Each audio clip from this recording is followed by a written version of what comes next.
மாமாவை பார்த்தீங்கன்னா ஒவ்வொரு தார் தூக்குறாங்கன்னு சொல்லி சத்தம் போட்டாங்க. அதனால் 2 தார் ஓட்டு போகிற அப்படி பாருங்க 60 கிலோ அட்டி அப்பா தூக்க முடியாமல் தூக்கிட்டு போகிற அப்படி பாருங்க. எல்லாம் கலாய்க்கிறாங்க மாமாவை.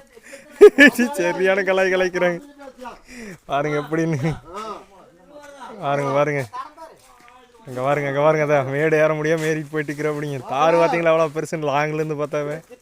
நேரில் பார்த்தீங்கன்னா பயங்கரமாக இருக்குது. கேமராவில் பார்க்குறக்கு அப்படி இருக்குது. அவர் பட்ட பேர் கிட்டான மாம்சு பேர். அண்ணனே ஒரே தரத்தை வைக்கிட்டு போகிற அப்படிங்க. அண்ணனும் வாங்குறா அப்படி பாருங்க.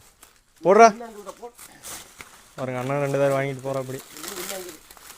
இல்லை ஒவ்வொரு தாரம் செமந்துட்டு போய் எந்நேரம் செமந்து முடிக்கிறதுன்ட்டு 2 தார் செமக்கிறாங்க. தார் 30 கிலோக்கு மேலே வருதுங்க. அவ்வளோதாங்க தார் வாங்கிட்டா அப்படிங்க அண்ணன். நான் முடிஞ்சா பாருனாலும் இறக்கி வச்சுட்டு போயிருந்தேன். ரிஸ்க் எடுக்காதீங்க பாருங்க மேடு எப்படி ஏறணுன்னு பாருங்க.